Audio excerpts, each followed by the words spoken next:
This week, we will be looking at the religious role of unificationism in peacemaking.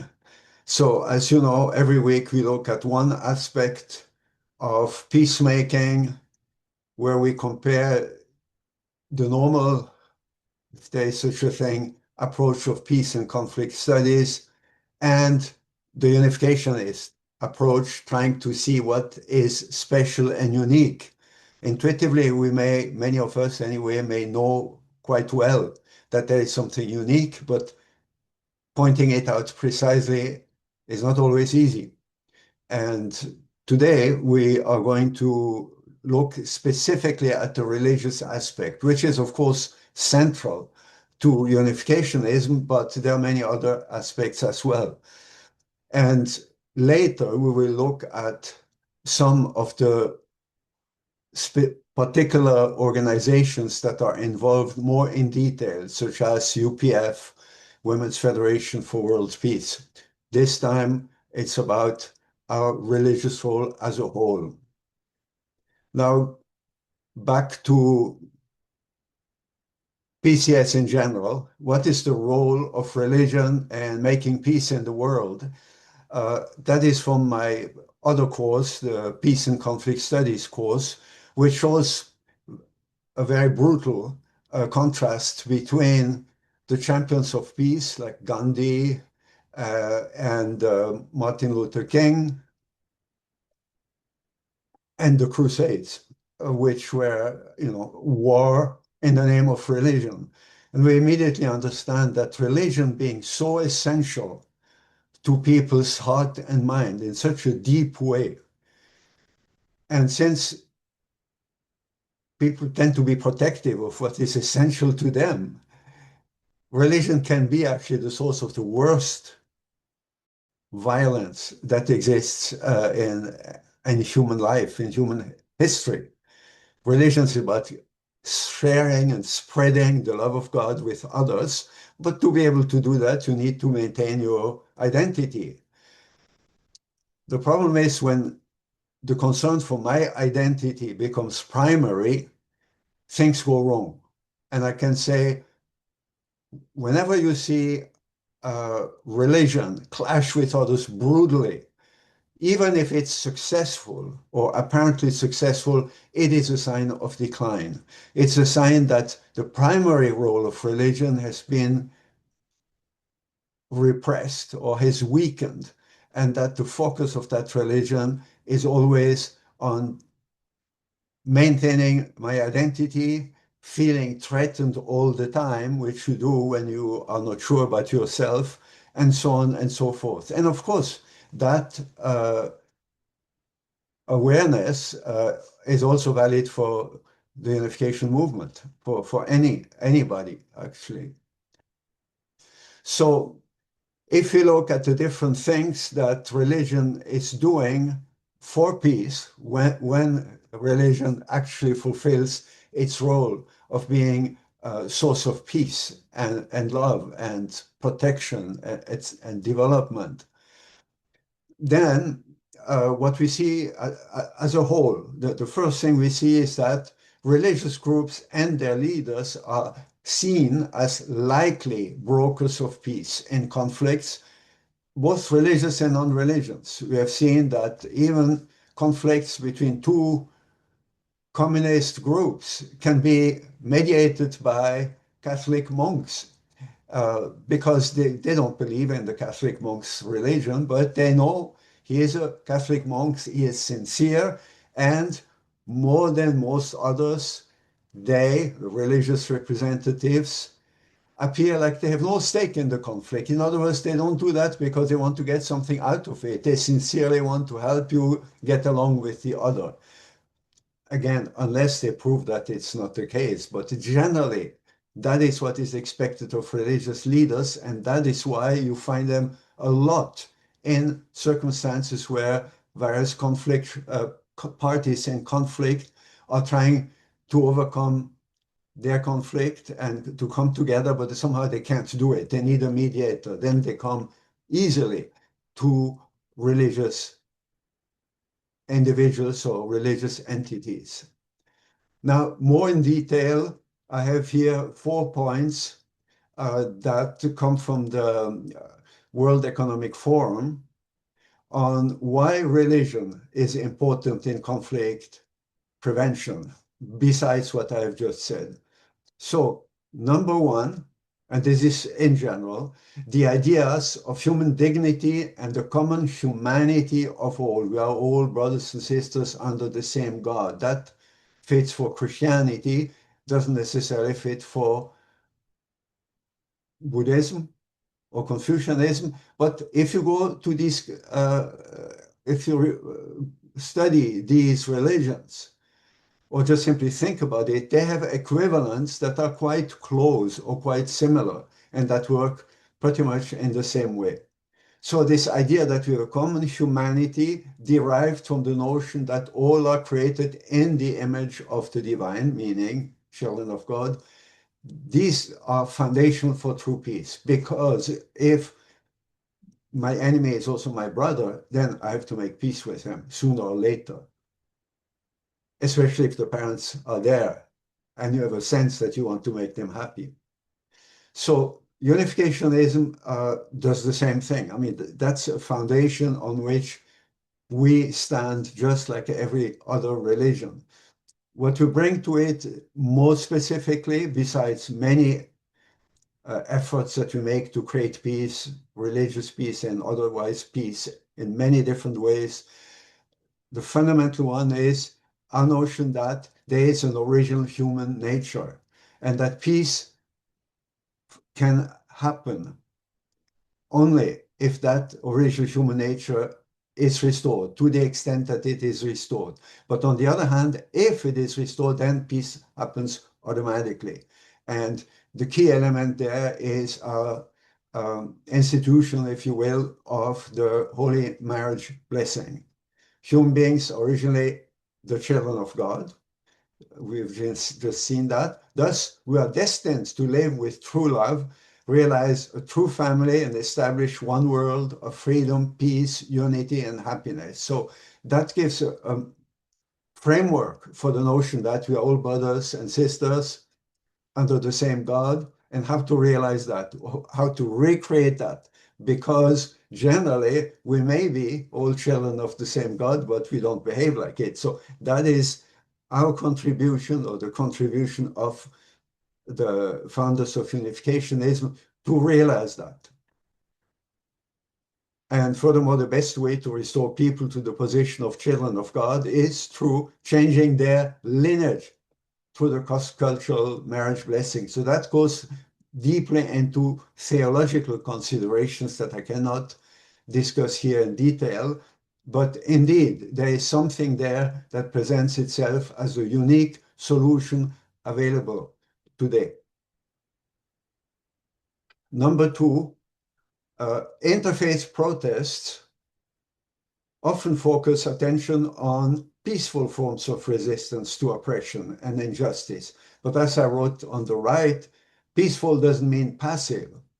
And that's why from the beginning it says interfaith protests. In other words, when something is perceived to be wrong in society, misbehavior by the government or by one part of society, you have to do something about it. Now, if you are religious, you are unlikely to do it by taking guns and starting to shoot at one of the two sides, even though it has happened. But that's when religion fails, and starts behaving like regular people without any ideals.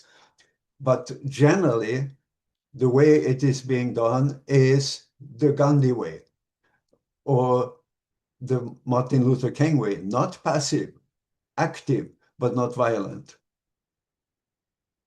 Now, unification thought, the unification perspective completely supports that and does that, but adds additional elements on the level of the understanding of how that works. I will read. On the path of true love, different parties overcome conflict and division naturally. True love harmonizes and unites us with one another and our environment. That means where true love is there, then the unity between former enemies is natural, doesn't need to be forced. This is not conquest through struggle. Instead, it is a path of natural subjugation, leading to eternal unity. Now, the word subjugation is maybe easy to misunderstand. It means like one side subjugates, dominates, and crushes the other side. Another way to translate that would be to say natural surrender in front of your children because you love them so much. You know, they ask you for, sorry, I'm too tired, and then they ask again and again, and then you naturally surrender. That doesn't mean they subjugate you to the extent that you are willing, but you are willing because you love them. You surrender. And you taking the Cain and Abel story that you're all familiar with, even if you're not from a Christian background, you can imagine that if Abel had been if Abel had been capable or willing to try to win the heart of his elder brother Cain, maybe maybe he would have naturally surrendered and not killed him. So the idea is that you love the other part to the point that he or she surrenders. And of course, it's usually the one who is closer to God, who approaches the one who is more aggressive in such a way, not by fighting him and showing that I'm even stronger than you, but in such a way that the other one, who actually initially wants to fight, surrenders, gives up naturally. And that's when incredible things happen. So here you have, of course, two good example, Gorbachev and Kim Il-sung, both were done by Reverend and Moon and Dr. Han um, at great personal risk. We couldn't believe they're going to North Korea. Are they going to keep them? You know, they were totally at the mercy of their hosts. So that is a very important element that unificationism brings to the table. It's not, we are not the only ones. This is, you know, Esau and Jacob, it was the same thing, but this brought to a level that goes well beyond what usually religious organizations do in terms of making peace, which is doesn't go that far usually. Third, religion represents influential civic society communities and institutions, often seen as representing unifying values that transcend disputed issues. They are often among the most stable, most trusted entities in crisis venues. And for those of you who have already taken the course on conflict analysis and transformation, that's called moral leverage. Typically, the Pope has no power. He has, you know, his only army is a few Swiss guards, and his country is smaller than many villages. Um, he has absolutely no power, even within Italy, let alone the world. But still, the Vatican, or Holy See as it is called, at the United Nations, is one of the 193 or so countries. And when they make interventions, they speak a lot sometimes. They have moral authority because they have a lot of influence, because they're respected by many people. They have lots of influence on their people. That's more than 1 billion, I believe, for the Catholic Church or something like that. And many people who, without being Catholic, nevertheless have respect for the person of the Pope because they know, you know, he may be too Catholic for me. He may sometimes defend things that I don't believe in, but generally speaking, he means well. And he is a man of some natural authority in a good sense. So that starts with the founders of the world's religions. World's religions it is known outlast even the most stable empires. So they are lasting presence They will not run away. You can trust them. So these are reasons why religious institutions are very often involved in peacemaking and trusted for their moral leverage. Now, if you look at that and you think of the unification movement, as I write here, to be recognized for our moral leverage, that's an uphill battle because a few decades ago we didn't exist. And then when we started existing, it was through this one man who was a nobody and who started a movement that was instantly being rejected and instantly oppressed, like we can say all new religious movements or religions. Here I ask a question that I leave as such for you. Was it a new church, a new religion, or neither? In any case, it was new and it was religious. And it started in a hut like this. And it started after I was born. You know, that hut was built after I was born. Actually, the same year as my wife was, no, actually, the church itself, or the Holy Spirit Association, was formally founded in 1954. But that was a little bit earlier. But it's basically our lifetime. And it all continued with incredible difficulties all the way to 1983, 84, when Reverend Moon himself was jailed. And much of the time, of the time that I've gone through, and me, that means everybody at my age has gone through, Unificationism was considered like really the worst possible organization, religious and sometimes considered, not really religious, pseudo-religious, etc. How can that group so quickly become the source of moral leverage? That means that we have the capacity to impress others, including decision makers, and guide them towards taking a stance that we suggest they should take for the sake of world peace.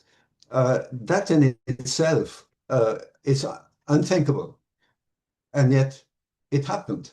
So, but it happened in parallel. It does mean that after some difficulties, then everything went well.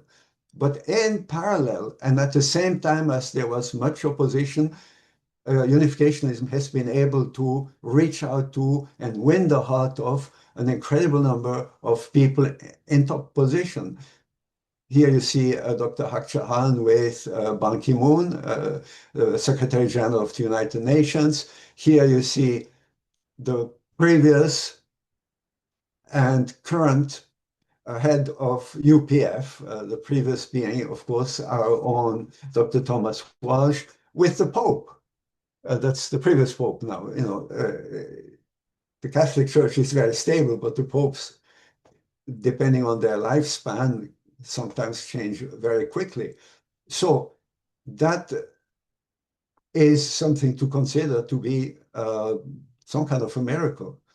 And indeed, unificationism has achieved a certain level of moral leverage, and more than that, also in having at its disposal many elements that go beyond the purely religious element that can help create world peace. And that leads to this. Of course, the contrast on the 13th of April 2025, you had the grand opening of the Chuan and the Chuan Il Sanctum, with, as you can see here below, Dr. Hak Ja Han, Holy Mother Han, pretty much like the Pope, right? Green, not white, but essentially a figure very similar to the Pope. And people who represent the world. It's very similar to the Pope with certain type of gatherings at St. Peter's in Rome or elsewhere. That group included, former Speaker of the House of the United States, former President of Nigeria, the most populous nation in Africa, who was carrying holy objects. So that is amazing. But right after that, then you have what we have on the right, Dr. Hak Jahan, arrested, jailed to this day. So there is quite a contract that reminds us that it is not because we have become, unificationism has become the top, the leader of the world or anything like that. It is something that has been and is being fought at the cost of great sacrifice and great investment, and it is still an ongoing difficulty. Now, another point that I cannot get into much because it would be endless, the unification movement, is religious. But as I just said before, it is more than just that. And that is a source of misunderstanding. The unification movement or unificationism has as its goal the restoration of the original world that God created. That means it has as its goal the transformation of all social structures, the complete transformation of all social structures. And it has made it its goal, and it has worked towards influencing every aspect of social life, which includes the economy, politics, the arts, religion, etc. And it appears, imagine, if that was that, on the left and at the bottom, if these pictures were, you see them like as the equivalent of what the Pope is doing, or other top leaders, religious or political, normal. But when you think that this is just a small, new, and still not well accepted religious movement inside of Korea. Korea has a president. Korea has powerful Christian churches. Doesn't that not look threatening? Of course, it's not threatening in the sense that, we do not have an army. We are just there. Dr. Hak Jahan is just there, totally harmless. But it is perceived that there's a sense of authority that is not bowing to the world as it is, or to the powers that be. That is easily perceived as a threat. And that is part of the explanation for many of the difficulties we have. We are not just a movement that prays quietly, even though we do pray a lot, not always quietly, but it is more than that. Not because we are great or anything. The goal is much higher. The ambition is much greater. Now, point number 4, still from the Davos organization, the World Economic Forum. Local and international religious entities play a large and often unappreciated role in promoting education, delivering healthcare services, and addressing poverty, all of which create conditions without which peace cannot flourish. I think that speaks for itself. Therefore, religions usually, actually always, have and sponsor organizations that are really there to help people overcome difficulties of all kind, tragedies, accidents, revolutions, and what they cause, wars, the consequences of wars, natural disasters. This one that I posted here is Caritas International. That's the Catholic one, very famous.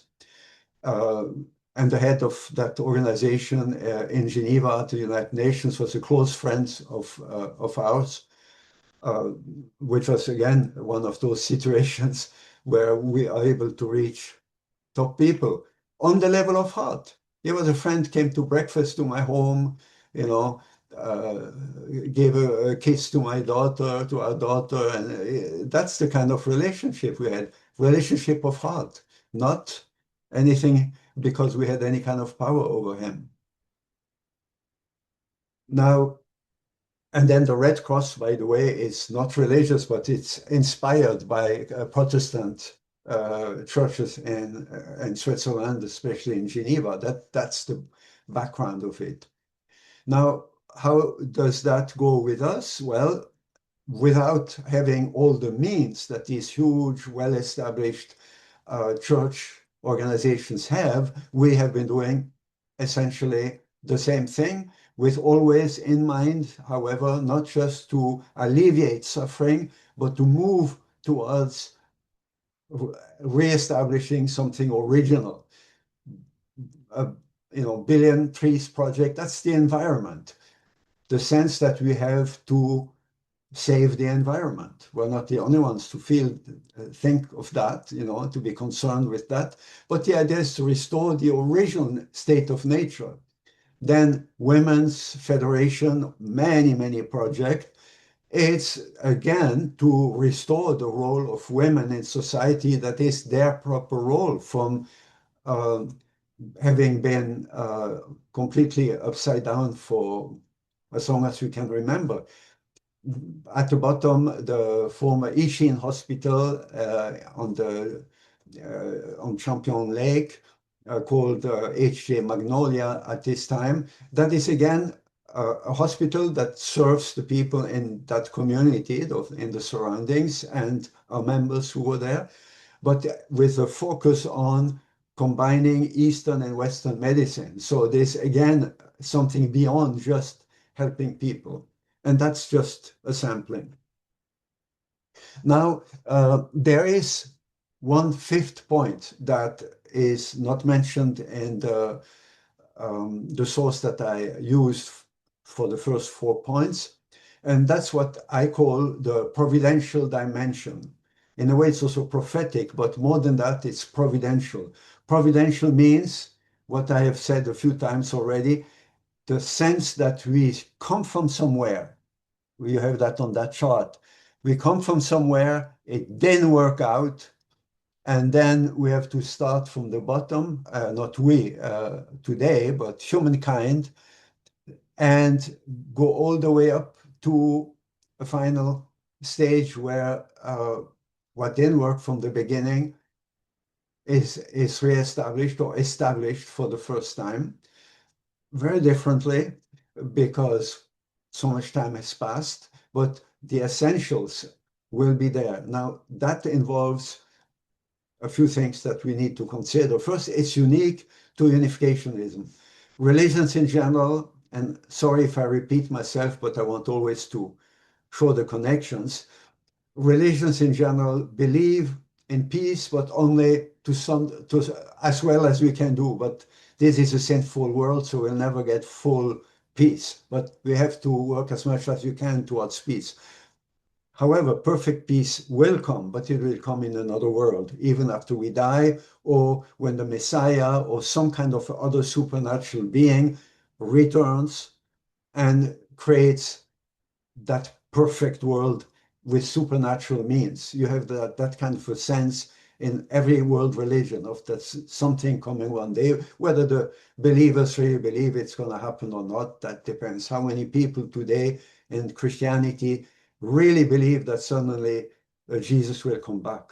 But that's the way perfect peace or the original world is perceived to be possible. Unificationism sees it as a restoration, recreation by turning things upside down, like Dr. Hakchahan says, when your coat is not buttoned properly, you miss one, and on the right you have one that's too much compared to the left. You have to unbutton completely and rebutton properly. And for that it's easy, but when you talk about restoring humankind, it's a lot more difficult.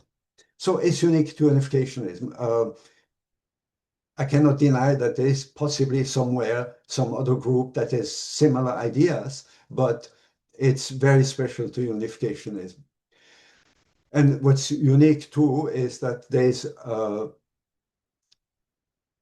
guide how that has been happening and how that should continue happening. So it's not just an idea, it's a very concrete plan. It implies that peace is our original human destiny. Indeed, it's not something to be achieved. We come from a barbaric past because we used to be animals and they fight each other, and we have to try to get to become angels. And not that. We go back to what we should have been from the beginning. Then we need to recreate the conditions that make it possible. That goes with the detailed plan, step by step. Then the time, I should have added, for completion is now. In other words, we have reached the point where this is happening or should be happening. And also, this is how and this is why. That means a full explanation, a concrete plan, but also a full explanation.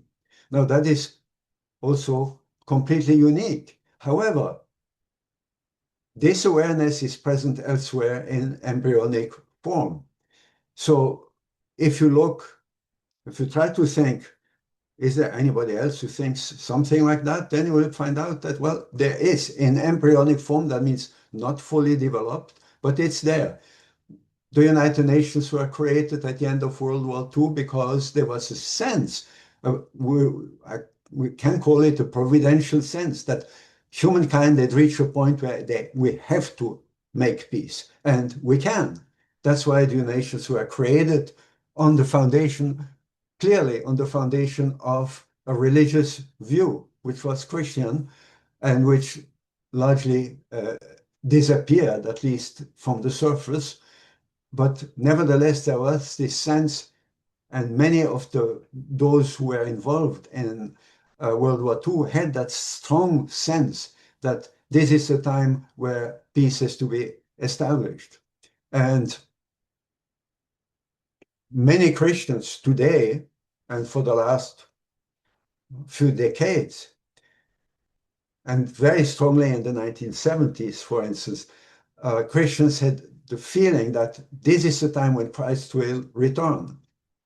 And since the expectation was that he would come from heaven, from the clouds, some churches even have some kind of a window in their ceiling so that if Jesus comes back while they are in church, that he can come in, which sounds like a little bit, naive or ridiculous, but it shows from the heart an expectation. Yeah, really, we live in that final time. So it's present there in many other ways around the world, but embryonic in the sense that there's no clear understanding why and how and so on. So that is very specific to unificationism, and it is the engine of what moves us forward in a way that goes, I believe, beyond other efforts towards peace. Doesn't mean in any way that we are better, but it means that that perspective allows us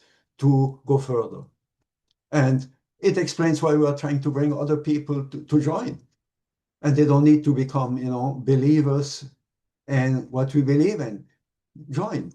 And who should join? Well, everybody, but especially those people who have the power to move other people, such as presidents, religious leaders, Nobel Prize laureates, great artists, everybody, beginning with the leaders. Now, this is seen as happening to what unificationists call the providence of restoration, which again, I cannot discuss here. It involves change, a reversal of things that is symbolized by what I've already shown before, the situation of former enemies who suddenly become the closest friends and Cain killed Abel. But then generations later, many generations later, but still a long time ago, Esau, the elder brother, who wanted to kill his younger brother Jacob and seemed to have good reason, finally, because of Jacob's efforts to win his heart, accept natural surrender or natural subjugation. He has the power, he has all his soldiers, he has the power to kill his brother, but he suddenly doesn't feel like it anymore. It doesn't stop because he sees that his younger brother has an even bigger army. No, the younger brother has nothing. But suddenly, in his heart, he doesn't feel like killing him anymore because he's my brother. No matter what he did to me in the past or what I think he did, and what you do when your brother, you love him.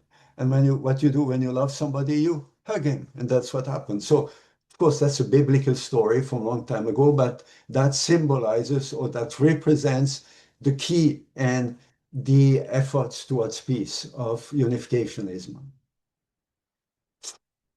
And that implies that as we approach conflict, again, from the perspective of unificationism or unification entities, the Family Federation, UPF, and so on, looking at conflict in the world, there's a preference for trying to solve the conflicts that have essential providential meaning. That means the conflicts where humankind is really stuck in a fundamental way that has to be realigned properly. And here on the right, you have, again, a diagram that I invite you to, invite you to pause the video and to look at it. It comes from an introduction to the thought of Sun and Moon, which is unification thought, which shows how each time there's a meeting between, let's say, Cain and Abel, if things go wrong and Cain kills Abel, then history goes down the drain into more darkness. But if, as in the case of Esau and Jacob, the one who is the peaceful one who tries to win over the heart of the one who has power but is also aggressive and dominant, until that aggressive guy melts, his heart melts, and he goes along with his brother. It doesn't mean he becomes subjugated by his brother or the slave of his brother. No, actually, he stays what he is, the stronger one. But he melts, his heart melts, and they become friends. Then each time that happens, then things go up a little bit. And when it happens with key people, then it has a real impact.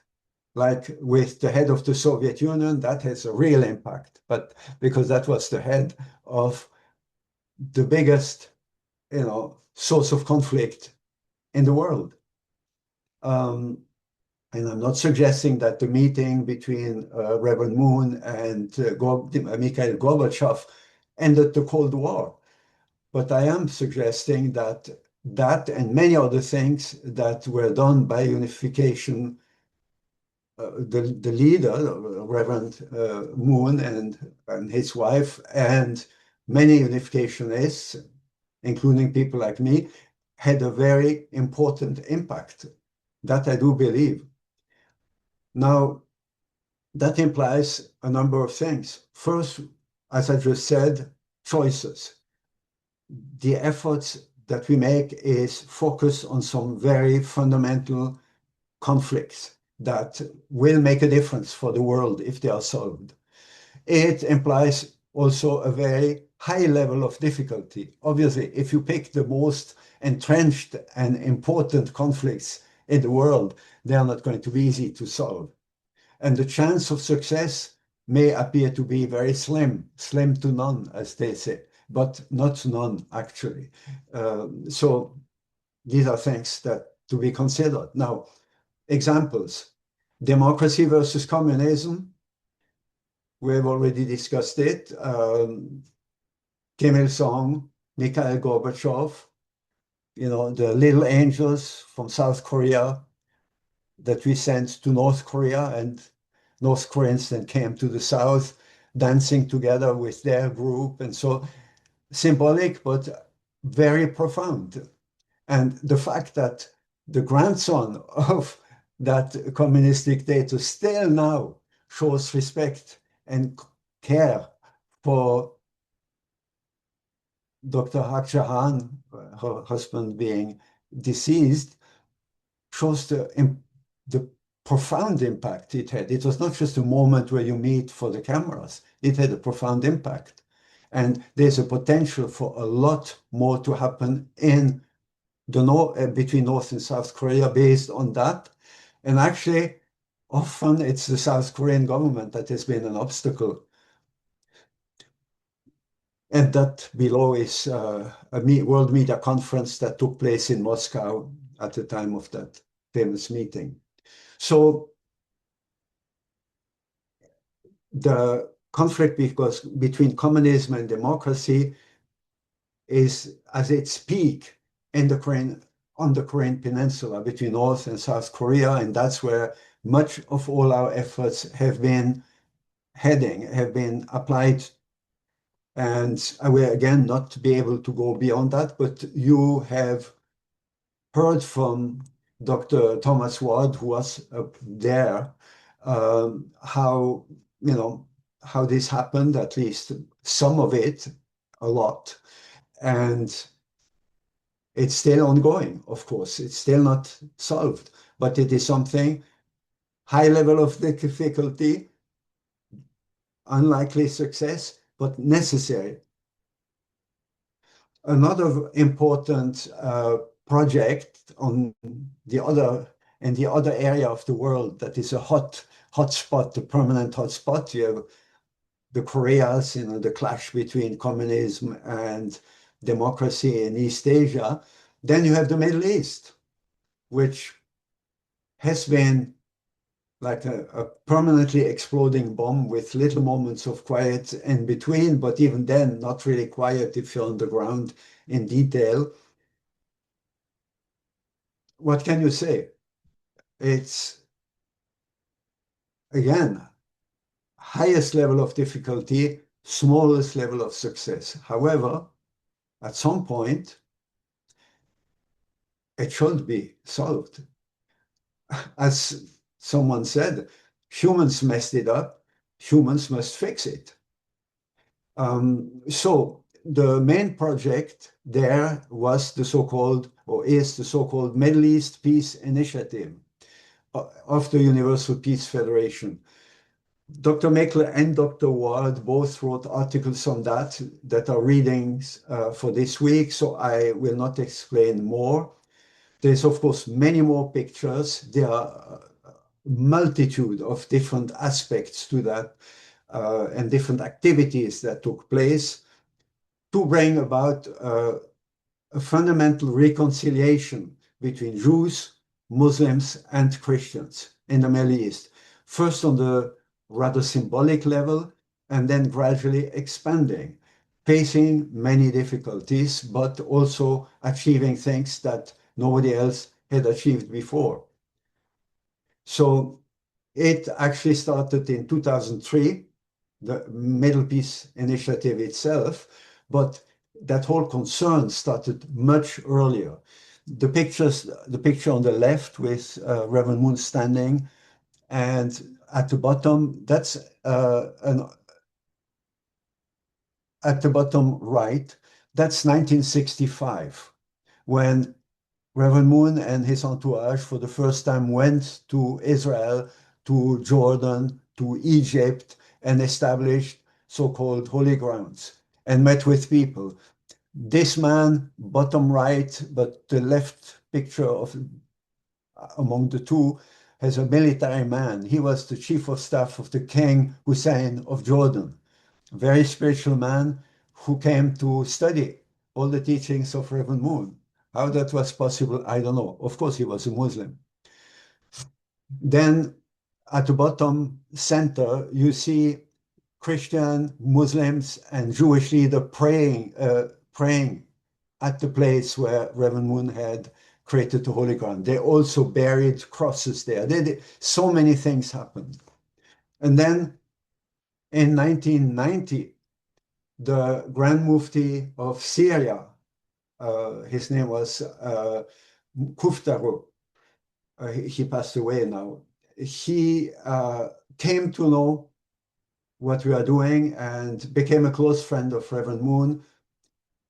He participated in a blessing with many of his followers, came to New York.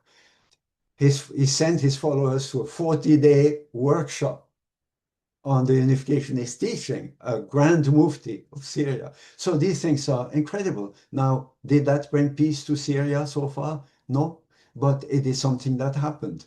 And it has, there are successors always, not necessarily that same person's assistant or successor, but others who come up.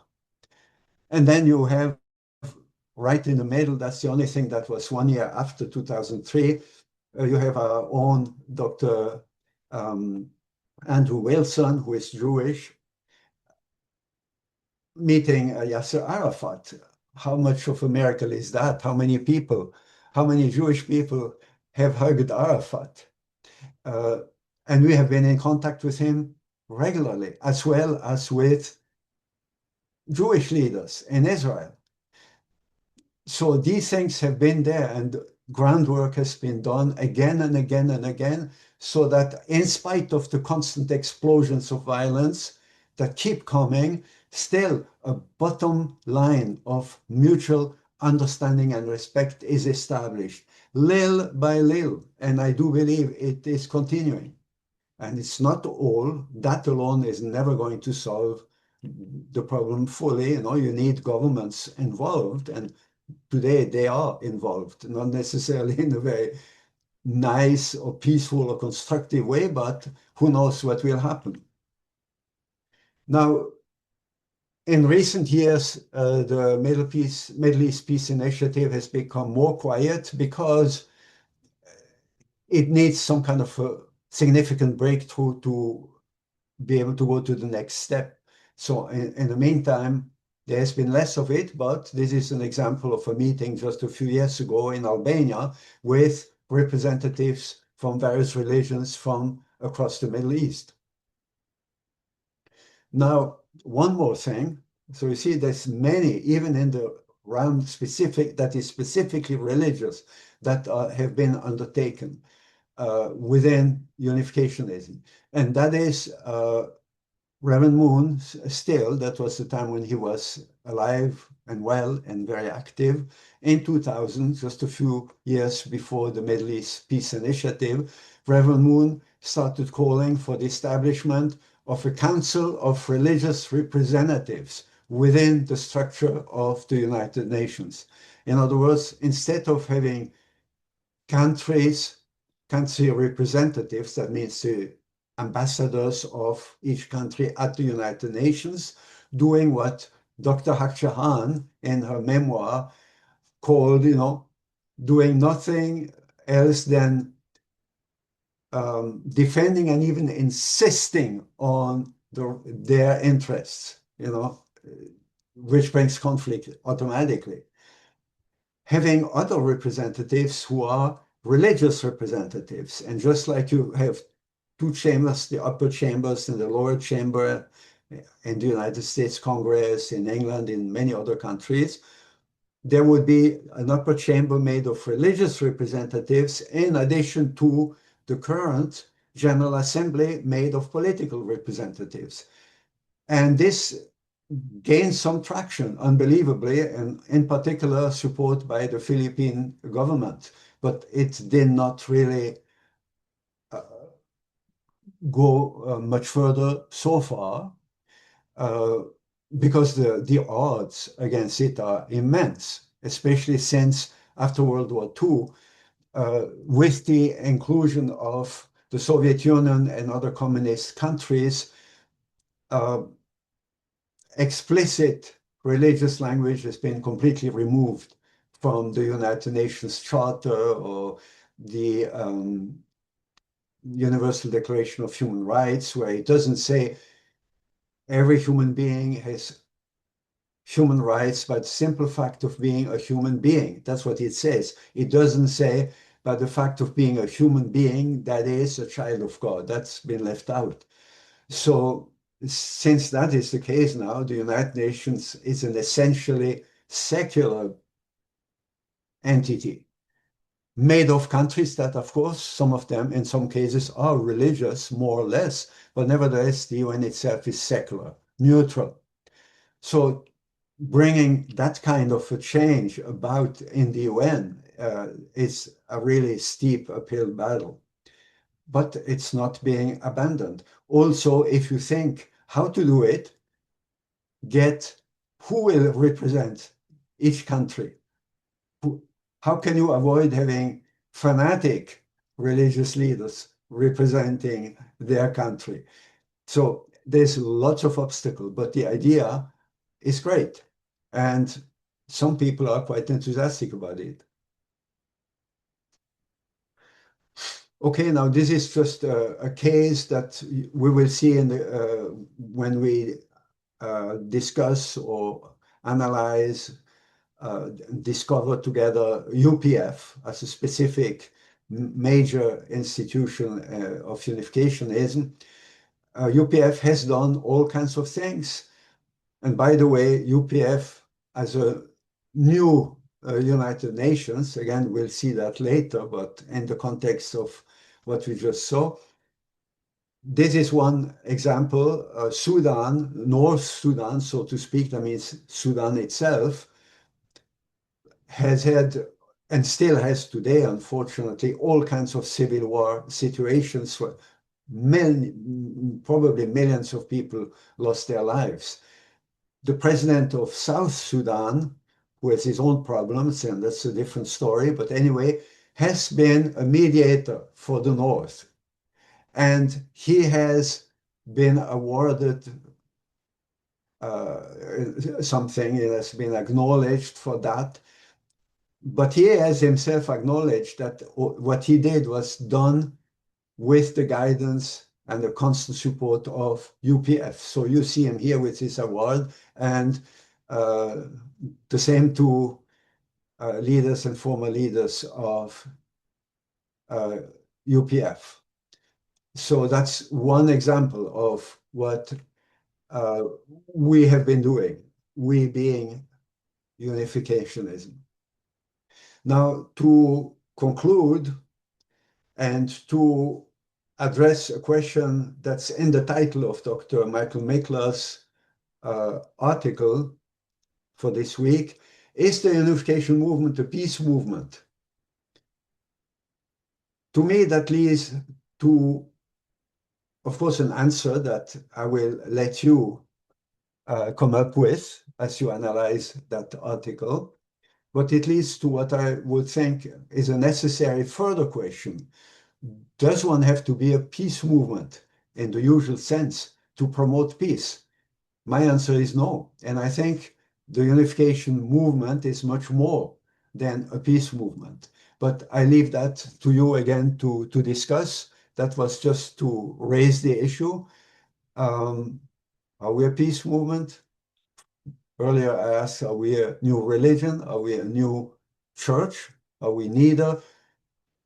In academia, questions are always essential. You don't just give answers. Actually, giving an absolute answer with absolute certainty is considered suspicious because situations are usually more complex than that. But asking questions, the right questions, means you realize where there is a question that should be asked, where there is something that's not obvious.